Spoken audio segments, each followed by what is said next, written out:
Hello बच्चों, कैसे हैं आप सभी। Good morning. आप सभी का स्वागत है ज्योग्राफी पाठशाला में। सबसे पहले मैं आपको कहना चाहूंगा कि नया साल आ गया है और आपको अपने लक्ष्य की ओर उसी ऊर्जा के साथ में, उसी जोश के साथ में आगे बढ़ना है। जो गलतियां हो रही है उन गलतियों को दोहराना नहीं है। आपको सोचना है कि मैं पिछले वर्ष में क्या गलतियां कर रहा था जिसके कारण मैं अपने लक्ष्य से दूर हो रहा था, जो आपका एम है। अब मुझे उन गलतियों को दोहराना नहीं है और नई उमंग उम्मीद के साथ में, नई जोश के साथ में आगे बढ़ना है। हम कर रहे थे प्रैक्टिकल क्लास, आंकड़ों के बारे में पढ़ रहे थे। मैंने बता दिया था कि भूगोल के अंदर जो प्रैक्टिकल जो पार्ट होता है वो 30 नंबर का आता है, जिसमें से हमने बात की थी कि हमारे पास में 16 नंबर का क्या होता है, हमारे पास में रिटन एग्जाम होता है और 10+4 की फाइल और वाइवा होता है। हम पहला चैप्टर पढ़ रहे थे आंकड़े। देखिए हमने क्या क्या पढ़ लिया, थोड़ा रिकॉल करें कि सर हमने आंकड़ों की परिभाषा पढ़ी थी और आंकड़ों की परिभाषा आपने बताई थी कि जब जो निर्धारित उद्देश्य होता है ना, उसके आधार पे हम जो प्राप्त आंकड़ों को व्यवस्थित कर लेते हैं, जो गणितीय संख्याओं को व्यवस्थित कर लेते हैं, उन्हें हम आंकड़े कहते हैं। फिर हमने कहा कि आंकड़ों का हमेशा क्या किया जाता है, हमें संकलन करना होता है, उसके बाद विश्लेषण करना होता है, फिर उसके बाद में वर्गीकरण करते हैं। हमने आंकड़ों के स्रोत पढ़े। एक टॉपिक रह गया था जो बच्चों ने कहा भी कि सर आंकड़ों की उपयोगिता भी आती है, कि सर आंकड़ों की उपयोगिता बताएं। तो देखिए आंकड़ों की उपयोगिता क्या है, मुझे बताएं। मैं आपसे एक छोटा सा क्वेश्चन पूछता हूं। जैसे कि आपको कल सर ने कहा, मैंने बताया था, उदाहरण दिया था कि आपको कक्षा में या आपको स्कूल में कहते हैं कि आप जाइए और हर क्लास के डाटा लेके आइए जो 80% से ऊपर रखे हैं। तो आप उसको किस तरीके से लिखेंगे?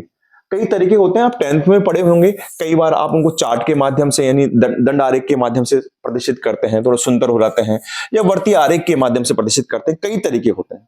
तो उनको देखने से क्या होता है कि आपको आंकड़े एक तो आप पढ़ेंगे, रीड करेंगे, और एक उनको देखने से मालूम पड़ जाता है। जैसे मान लीजिए आपको पता पड़े कि यहां पर कक्षा 10 है और 10 के यहां पर कक्षा 10 है और 10 के अंदर यहां पर मान लीजिए 20, तो 20 विद्यार्थी हैं, तो आपको यहीं से मालूम पड़ जाएगा कि यहां पर 20 विद्यार्थी है। यानी आप आंकड़ों के द्वारा जो आपकी सूचना है या जो जानकारी है उनको संक्षिप्त कर सकते हो, छोटा कर सकते हो। पहला तो क्या फायदा है कि आंकड़ों के द्वारा हम जानकारी को या सूचनाओं को संक्षिप्त कर सकते हैं। ठीक है, बिल्कुल सही है सर, संक्षिप्त कर सकते हैं, छोटा कर सकते हैं। दूसरा, हम जो भी आंकड़े प्राप्त कर रहे हैं जिस विषय से संबंधित है, यानी हम आंकड़े या फिर उस विषय को आसान बना सकते हैं, विषय की आसानी से जानकारी कर सकते हैं, आसानी से जानकारी कर सकते हैं। आप जब आगे पढ़ेंगे तो पता होगा एक सब्जेक्ट आता है स्टेटिक्स बेटा। वहां पर तो बड़े बड़े आंकड़े होते हैं, उनको ये चार्ट के माध्यम से, दंड आरेख के माध्यम से प्रदर्शित किया जाता है, और आप बिना उसको केवल दंड आरेख देखेंगे, आपको यहाँ पर दे देंगे कि यहाँ पर 2001 के अंदर भारत की जनसंख्या इतनी थी, तो यहाँ पर एक दे देंगे, यहाँ पर जैसे मान लीजिए 200, यहाँ पर दे दिया 200, तो 200 करोड़ हो गया। सपोज कीजिए, एग्जांपल दे रहा हूं, तो सीधा आपने देखा और आपको पता लग गया, तो आप यहां पर जानकारी को आसानी से समझ सकते हैं। तीसरा, कि आप सूचनाओं को संक्षिप्त कर सकते हैं, जानकारी को आसानी से समझ सकते हैं। आप तत्कालीन जो सूचना है, जो पुरानी सूचना है ना, तत्कालीन जो सूचना होती है, या फिर सूचनाओं के आधार पर आप योजनाएं बना सकते हैं, नीतियां बना सकते हैं। सरकार बनाती है नीतियां। जैसे मान लीजिए कोई प्रोडक्शन हुआ, गेहूं का हुआ, चावल का हुआ, पिछले साल इतना हुआ था, अब हमको इतना करना है, तो हम क्या करते हैं, सूचनाओं के आधार पर नीतियां बनाई जा सकती है, नीतियां बनाई जा सकती है आंकड़ों के आधार पर। फोर्थ होता है कि हम भविष्य की सूचनाओं का, आंकड़ों के आधार पर भविष्य की सूचनाओं का पूर्वानुमान भी कर सकते हैं। आंकड़ों के आधार पर भविष्य की सूचनाओं का पूर्वानुमान भी कर सकते हैं, भविष्य की सूचनाओं का पूर्वानुमान भी कर सकते हैं। ये कैसे कर सकते हैं? आपको मान लीजिए कोई सूचना दे दी गई है, आपको दे दिया गया प्रोडक्शन इतना हुआ है, तो एक अनुमान लगा सकते हैं कि हाँ अगले साल भी इतना होना चाहिए, उससे ज्यादा होना चाहिए। तो आप इस तरीके से आप कर सकते हैं। तो देखिए पहली चीज तो क्या है हमारे पास में हमको मालूम ये पड़ा कि आंकड़े फायदे क्या होते हैं, कि सूचनाएं संक्षिप्त की जा सकती है, छोटी की जा सकती है। आंकड़े विषय की जानकारी को आसानी से, हम विषय को आसानी से समझ सकते हैं। सूचनाओं या आंकड़ों के आधार पर नीतियां बनाई जा सकती है, और भविष्य के आधार पर, आंकड़ों के आधार पर भविष्य की सूचनाएं भी, भविष्य की जानकारी भी, हम डाटा को भी प्राप्त कर सकते हैं। पांचवा एक आप ले सकते हैं यहां पर कि जैसे मान लीजिए आपके शोध पत्र हैं, आप कोई शोध पत्र कर रहे हैं, शोध पत्र कर रहे हैं, या कोई आपके बिजनेस के लिए, है ना, बिजनेस के जो डाटा होते हैं, व्यवसाय के जो डाटा होते हैं, व्यवसाय के डाटा होते हैं, उनको डाटा को, व्यवसाय के डाटा को आंकड़ों के माध्यम से, उनकी प्रोसेसिंग के माध्यम से हम उसको सरलता से जान सकते हैं। तो ये कुछ बेसिक चीजें हैं जिससे हम आंकड़ों के बारे में जानते हैं। ठीक है, अच्छा देखिए आगे हम इसमें क्या पढ़ने जा रहे हैं। ये तो आंकड़ों के उपयोग थे जो छूट गया था। हम आज पढ़ने जा रहे हैं कि हमारे पास में सर आपने स्रोत बताए थे कि जो आंकड़े है ना, आंकड़े दो प्रकार के स्रोत से प्राप्त होते हैं। एक तो था सर प्राथमिक, एक तो क्या था सर, प्राथमिक स्रोत था। प्राथमिक स्रोत क्या था, आपने बात बताया था सर, यहां पर जो अनुसंधानकर्ता होता है, जैसे मान लीजिए यहां पर आपको जानकारी प्राप्त करनी है, यहां पर मैं खड़ा हूं, तो मैं खुद वहां पर जाऊंगा या किसी टीम को भेजूंगा और यहां पर से जानकारी इकट्ठी करूंगा। ठीक है, शब्दों को समझिए। इसमें अनुसंधानकर्ता, जो भी अनुसंधान करता है वो स्वयं जाकर, है ना, या किसी संस्था के माध्यम से वहां पर सूचना इकट्ठी करता है, उसे हम प्राथमिक स्रोत कहते हैं। दूसरा था हमारे पास द्वितीयक स्रोत। दूसरा क्या था, द्वितीयक स्रोत। इसके अंदर क्या होता है कि अनुसंधानकर्ता स्वयं ना जाकर, जो पहले से ही यानी पूर्व में जो प्रकाशित या अप्रकाशित स्रोतों के माध्यम से, अप्रकाशित स्रोत के माध्यम से सूचनाएं प्राप्त करता है। ठीक है, जानकारी को प्राप्त करता है। तो आप ये चीजें अच्छे ढंग से आप समझ रहे होंगे, आपके दिमाग में भी आ रही होगी। अच्छा अब हम ये बात करते हैं, कि प्राथमिक स्रोत कौन कौन से हैं। ये देखिए, आप प्राथमिक स्रोत की बात करें तो मैंने आपको बताया था, वहां पर अपन ले लेंगे अलग से, मैंने आपको बताया था कि कई तरीके होते हैं। पहला होता है व्यक्तिगत प्रेक्षण। अब बेटा किताब में आपके दे रखा है, बुक में आपको दे रखा है, मैं खाली आपको समझाना चाह रहा हूं। देखिए व्यक्तिगत शब्दों को समझिए। व्यक्तिगत यानी स्वयं, प्रेक्षण यानी देखना, प्रेक्षण को देखना। यहां पर क्या होता है कि जो व्यक्ति होता है, जो अनुसंधान करता होता है, वो स्वयं उस क्षेत्र में जानकर जानकारी को जुटाता है। समझ रहे हैं आप, स्वयं उस क्षेत्र में जाकर जानकारी जुटाता है। वापस रिपीट करता हूं, यहां पर अनुसंधान करता यानी जिसको जानकारी प्राप्त करनी है, तो जाएगा तो हर जगह ही, क्योंकि प्राथमिक स्रोत है, आंकड़े तो खुद लेने हैं। इसमें अनुसंधान करता स्वयं क्षेत्र में जाकर जानकारी को जुटाता है, जानकारी को इकट्ठा करता है। यह व्यक्तिगत प्रेक्षण होता है। जैसे मान लीजिए आपको उच्चावच के बारे में जानना हो, पर्वत कैसा है, पठार कैसा है, वहां की मिट्टियों के बारे में जानना हो, तो भी आप वहां जाएंगे। आपको वहां पर जनसंख्या के संगठन के बारे में जानना हो कि जैसे वहां पर कितने लिंगानुपात कितना है, वहां पर व्यवसायिक संरचना कितनी है, तो ये वहां पर देखकर ही मालूम पड़ेगी आपको, वहां पर जाएंगे तब मालूम पड़ जाएगी। तो पहला जो हुआ प्राथमिक स्रोत प्राप्त करने का पहला जरिया हुआ व्यक्तिगत प्रेक्षण हो गया। दूसरा आप लीजिए, दूसरा देखते हैं हम। दूसरा क्या है हमारे पास, यहां पर ले लीजिए, हाँ माफ कीजिएगा, दूसरा आप ले लीजिए यहां पर साक्षात्कार। देखिए साक्षात्कार क्या होता है, मैं आपको छोटा सा एक एग्जांपल देता हूं। कभी आपने इंटरव्यू देखे होंगे, इंटरव्यू होते हैं, कभी राजनेताओं के इंटरव्यू होते हैं, तो उसमें आपने देखा होगा पॉलिटिशियन के इंटरव्यू होते हैं तो वहां पर बुलाया जाता है। लेकिन ऐसा नहीं कि जो सीधा है, जिस मुद्दे पर बात करनी है उस पर बात करते हैं। पहले आपको उसका परिचय जाना रहता है, आसपास की बातें की जाती है, फिर बातों को आगे बढ़ाते बढ़ाते आप उस जानकारी को प्राप्त करते हैं। यानी साक्षात्कार में भी ऐसे हैं। इसके अंदर जो अनुसंधान करता वहां जाता है और वार्तालाप के माध्यम से यानी बातचीत करके वो वहां पर आपकी जानकारी को जुटाता है। समझ रहे हैं आप, इसमें बातों में से बातें निकल जाती हैं। यानी यहां पर अनुसंधानकर्ता वार्तालाप के माध्यम से,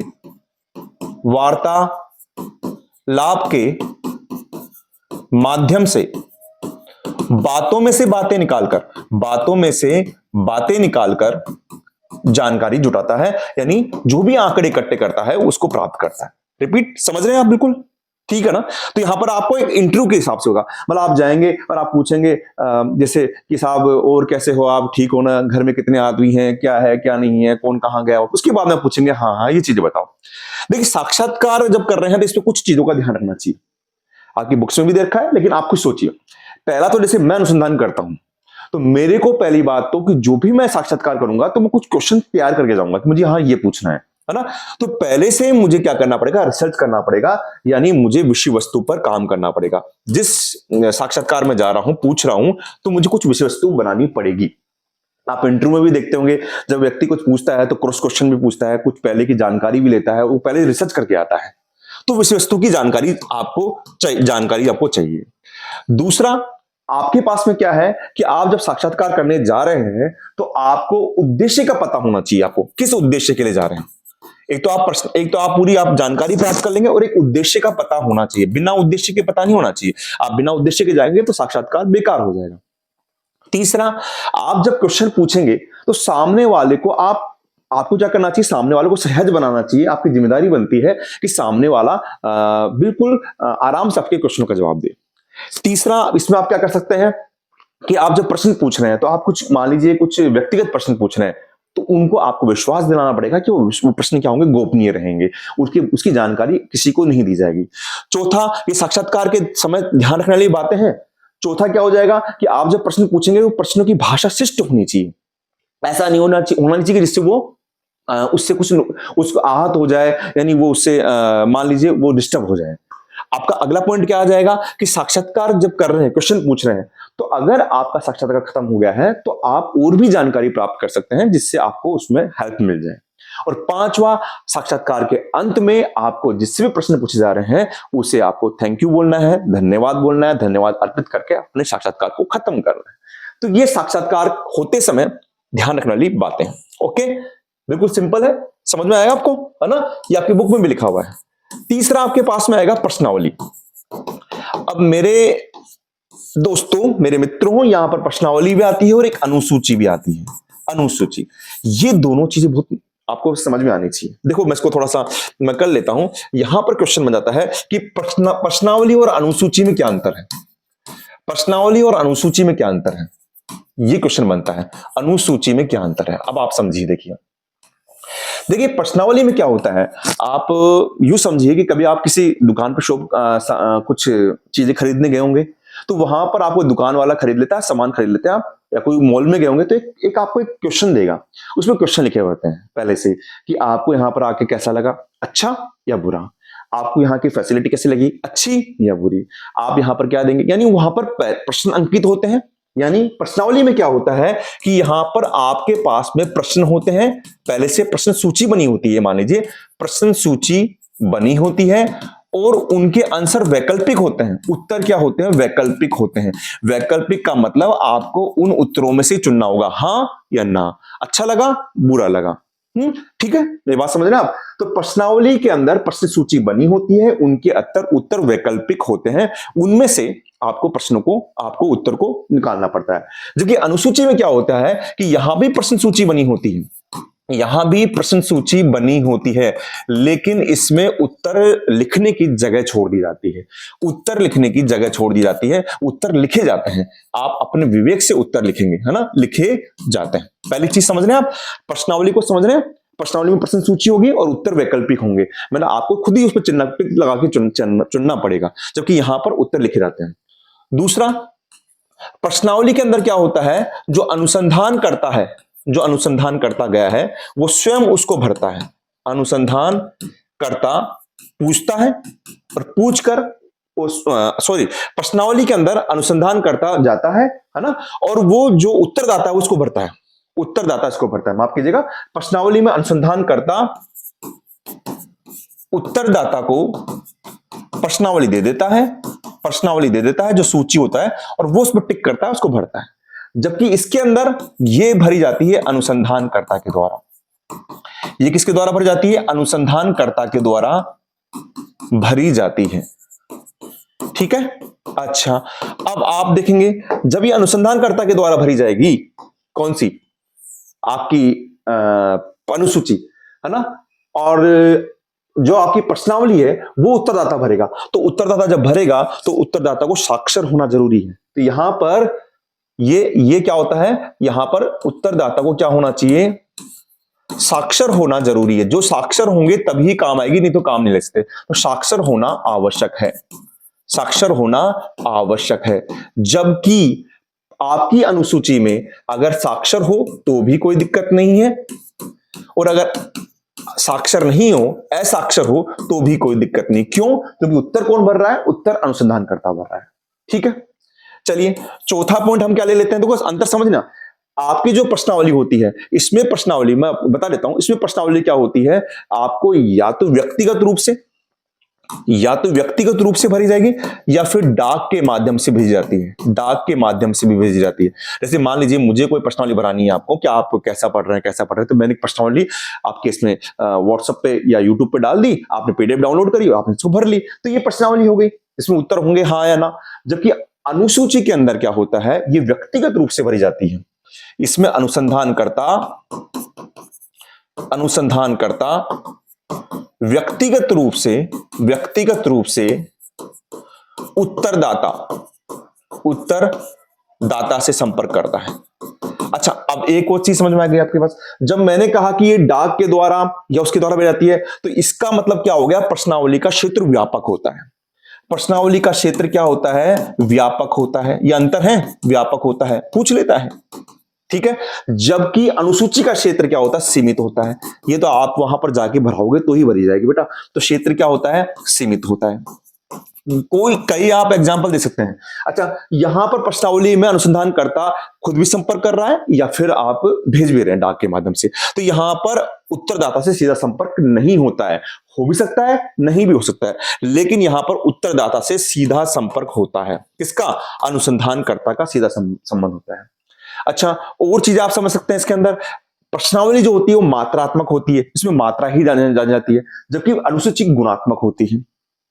प्रश्नावली के अंदर क्या होता है, आप इसमें कर सकते हैं, ये कम खर्चीली होती है, क्योंकि आपने जो खर्चा होगा वो कहां पर होगा, प्रश्न बनाने पे खर्चा होगा। आपने प्रश्न बना लिए, उसका खर्चा हो गया, फिर उसके बाद में आप इसको भेज सकते हैं। लेकिन अनुसूची में तो आपको वहां पर जाना पड़ेगा, उसको ट्रेनिंग की आवश्यकता होगी, अनुसंधानकर्ता को ट्रेनिंग के माध्यम से भरेगा, इस तरीके से होती है। काफी और भी एग्जाम्पल है, लेकिन आप इसका बेसिक चीज समझ गए होंगे कि भैया प्रश्नावली के अंदर तो सर आपने क्या बताया, प्रश्नावली में यह बता दिया प्रश्न सूची बनी होती है, लेकिन उसमें उत्तर वैकल्पिक होते हैं, हाँ या ना के अंदर करने होते हैं। जबकि प्रश्न सूची में भरना पड़ता है, आपके हाथ से भरना पड़ता है। कौन भरेगा? उत्तरदाता नहीं भरेगा। इसमें कौन भरेगा? अनुसंधानकर्ता भरेगा। जबकि इसमें उत्तरदाता को स्वयं को भरनी होती है, साक्षर होना जरूरी है। ठीक है, तो ये प्रश्नावली और अनुसूची के आपके अंतर हो गए। अब देखिए मैंने आपको करा दिया यहां पर, आपकी व्यक्तिगत परीक्षण करा दिया, साक्षात्कार करवा दिया, और प्रश्नावली और अनुसूची में अंतर करवा दिया है आपके पास में। तो ये आपके पास में प्राथमिक स्रोत के हैं। अब हम बात करते हैं द्वितीयक स्रोत की। देखिए आप इसमें, अब हम द्वितीयक स्रोत की बात करें। यहां पर द्वितीयक स्रोत की बात करें, बिल्कुल आसान है। देखिए द्वितीयक स्रोत में बेटा, यहां पर मैं इसको थोड़ा सा अलग से ले लेता हूं, ज्यादा अच्छा समझ में आ जाएगा आपको। यहां पर ले लीजिए आप, यहां पर आप इसको यहां नीचे ले लीजिए। यहां पर आप नीचे लेंगे तो देखिए द्वितीयक स्रोत जो होंगे, द्वितीयक जो स्रोत होंगे वो दो प्रकार के होते हैं। द्वितीयक स्रोत दो प्रकार के होते हैं बेटा। एक तो होते हैं प्रकाशित, एक तो क्या होंगे, प्रकाशित स्रोत होंगे, प्रकाशित जो छप के आते हैं, प्रिंटेड होते हैं, बिल्कुल आसान समझना है आपको। और एक होते हैं अप्रकाशित, एक क्या होते हैं, अप्रकाशित होते हैं।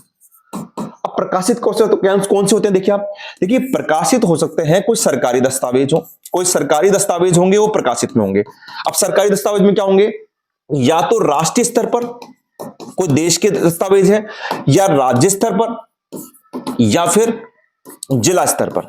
अब आप बोलेंगे सर ये कैसे? मान लीजिए सरकार अगर कोई जनगणना के आंकड़े निकाल रही है, 2011 के जनगणना के आंकड़े हैं, तो एक बुकलेट देगी आपको, आप मार्केट से ले सकते हैं, आप इंटरनेट से डाउनलोड कर सकते हैं, तो वो सरकारी प्रकाशित हो गए। यानी आपके जनगणना के आंकड़े हो गए, जनगणना के आंकड़े हो गए, तो वो आपके क्या हो जाएंगे, सरकारी में आ जाएंगे। क्लियर है? अच्छा, इसके अलावा मान लीजिए कोई सांख्यिकी आंकड़े हैं, सांख्यिकी आंकड़े हैं कि भाई कितना बजट आया, कोई बजट की संबंधित चीज है, तो वो आपको बुकलेट मिल जाएगी, तो प्रकाशित में आएगा, सरकारी में आएगा। ओके, अच्छा और क्या है सर? और आप देखेंगे इसमें, यहां पर दूसरा आप कर सकते हैं अर्ध सरकारी।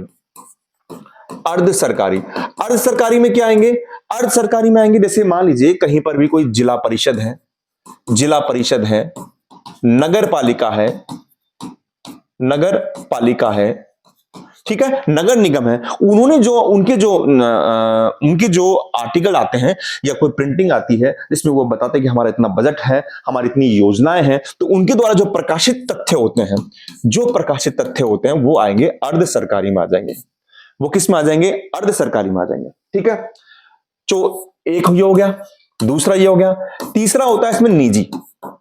निजी के अंदर क्या होता है बेटा? निजी में होता है कि जैसे मान लीजिए मैंने आपको कहा था कि जैसे आप बच्चे गए और आपने कक्षा 1 से लेकर 12 तक में आप आंकड़े लेकर आ गए, ठीक है, वो जो आंकड़े थे, आप ध्यान रखना, वो जो आंकड़े थे वो आपने उसकी एक प्रिंटिंग छपा दी, बुक छपा दी, तो वो क्या हो गए? निजी के अंदर आ गए। समझ रहे हैं आप? वो आंकड़े आपके लिए तो प्राथमिक थे, लेकिन उसको अब मैं पढ़ूंगा तो मेरे द्वितीयक हो जाएंगे।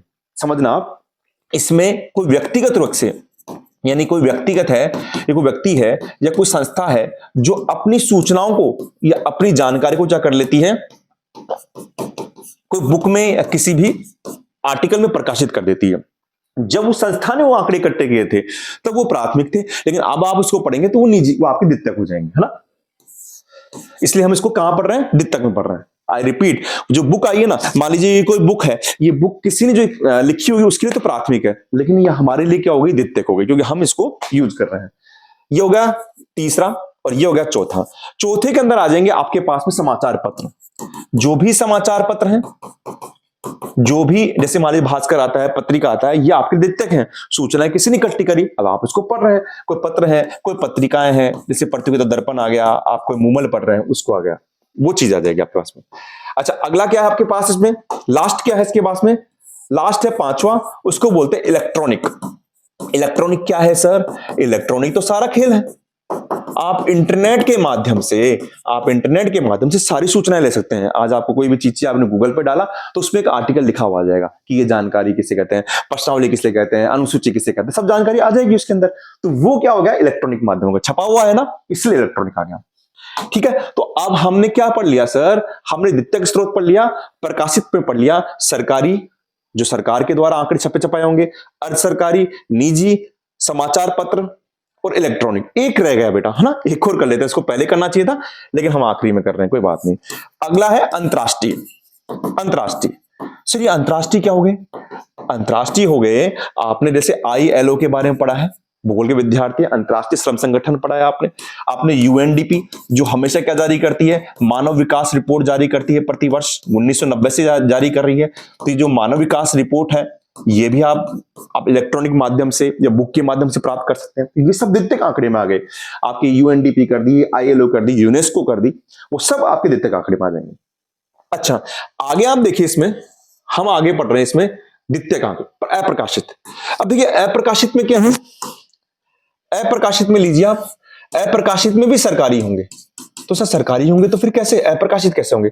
आपको पता है कि कोई भी केंद्रीय सरकार होती है या फिर मान लीजिए कोई राज्य सरकार होती है या कोई जिला स्तर की सरकार, जैसे जिला स्तर पर जो भी होता है, उसमें कुछ आंकड़े होते हैं जो प्रकाशित नहीं होते, गोपनीय होते हैं।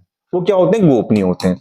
जैसे मैं आपको उदाहरण दूं, आपके गांव का जो पटवारी है, उस पटवारी के पास में पूरे गांव का एक राजस्व रिकॉर्ड होता है ना। अब ये तो है नहीं वो राजस्व रिकॉर्ड किताब छपकर आ जाएगी कि आपके गांव का राजस्व रिकॉर्ड छप के आ रहा है, वो उसके पास गोपनीय है। अगर आपको चाहिए तो आप एप्लीकेशन दीजिए या किसी भी जानकारी के तहत आप उनसे जानकारी प्राप्त कर सकते हैं, लेकिन वो छपते नहीं, वो अप्रकाशित होते हैं। तो ये भू राजस्व रिकॉर्ड होते हैं। मान लीजिए केंद्र सरकार के कोई सुरक्षा संबंधी रिकॉर्ड है, जो जानकारी आगे सामने को पेश नहीं की जा सकती, सुरक्षा के हिसाब से वो गोपनीय होनी चाहिए, तो वो भी यहां पर आएंगे। दूसरा अर्ध सरकारी। अर्ध सरकारी में भी क्या होता है कि मान लीजिए कोई नगर निगम है या मान लीजिए नगर पालिका है, उनके भी कुछ होते हैं, या कोई मान लीजिए राजनीतिक पार्टियां हैं, उनके भी कुछ आंकड़े होते हैं, कुछ तथ्य होते हैं जो गोपनीय होते हैं। एक आएगा निजी। निजी के अंदर क्या होता है? जैसे मान लीजिए अभी आपके घर का कोई नक्शा है या घर का कोई रिकॉर्ड है या घर का कुछ आप कितना कमा रहे, क्या बात, ये थोड़ी आप बताएंगे किसी को कि हाँ की किताब छप जाएगी, गवर्नमेंट बोल रही है कि हाँ ये बतानी पड़ेगी, नहीं। आपके ये क्या होते हैं? गोपनीय होते हैं। अगर कोई जानकारी मांगना चाहे तो मांग सकता है, लेकिन ये निजी होते हैं। संस्था के द्वारा या किसी व्यक्ति के जो आंकड़े होते हैं वो निजी होते हैं। ठीक है, अगर ये छपवा देगा, जैसे मान लीजिए मैंने कुछ आर्टिकल लिखा, वो मेरा निजी है, मेरी कोई कविता है वो मेरी निजी है, मैंने उसको प्रकाशित कर दी और आप पढ़ रहे हैं, तो वो इधर आ जाएगा, द्वितीयक में आ जाएगा। ठीक है, तो ये चीजें आपको आज समझ में आई होगी। आज हमने क्या पढ़ा आप देख लीजिए। आज सबसे अच्छा तो मुझे प्रश्नावली अनुसूची लगा है, इसमें और भी अंतर है बेटा, आप पढ़ सकते हैं, लेकिन आपके लिए इतनी जानकारी बहुत है। हमने आज पढ़ लिया है कि आंकड़े की उपयोगिता पढ़ी है, फिर प्राथमिक स्रोत कैसे होते हैं, व्यक्तिगत प्रेक्षण, साक्षात्कार, साक्षात्कार में क्या क्या ध्यान रखना चाहिए बातें, वो आपने पढ़ ली है। इसके अलावा प्रश्नावली पढ़ी है ना, अनुसूची में अंतर पढ़ लिया।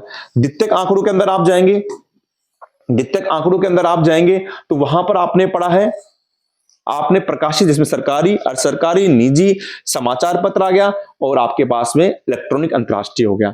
और आपने पढ़ लिया अप्रकाशित, जो छपेंगे नहीं, सरकारी, असरकारी और आपके निजी। तो मुझे उम्मीद है कि बेटा आपको समझ में आया होगा। यहां से क्वेश्चन बनता है पक्का, 100% बनेगा। आंकड़े किसे कहते हैं, आंकड़ों की उपयोगिता बताइए, आंकड़ों के स्रोत बताइए, प्राथमिक या द्वितीयक। ये बोल देगा कि प्राथमिक स्रोत में कुछ अंतर बता दीजिए, 2-3 जानकारी बता दीजिए, आप व्यक्तिगत प्रेक्षण है, प्रश्नावली है, साक्षात्कार में बताएंगे, या द्वितीयक स्रोत में अंतर पूछ सकता है, या फिर प्रश्नावली और अनुसूची में अंतर पूछ सकता है। नेक्स्ट वीडियो में हम बात करेंगे कि आंकड़ों का विश्लेषण कैसे होता है, आंकड़े किस तरीके से प्रस्तुत किए जाते हैं, जिसमें आपने 10th में पढ़ रखा होगा, जिसमें आपने पढ़ रखा होगा कि व्यक्तिगत रूप से श्रेणियां होती है, खंडित श्रेणी होती है, अखंडित श्रेणी होती है, वो सब कुछ चीजें हम पढ़ेंगे। बस आप यूं पढ़ते रहिए और आगे बढ़ते रहिए। मिलता हूं आपके साथ में नेक्स्ट क्लास में। थैंक यू बेटा।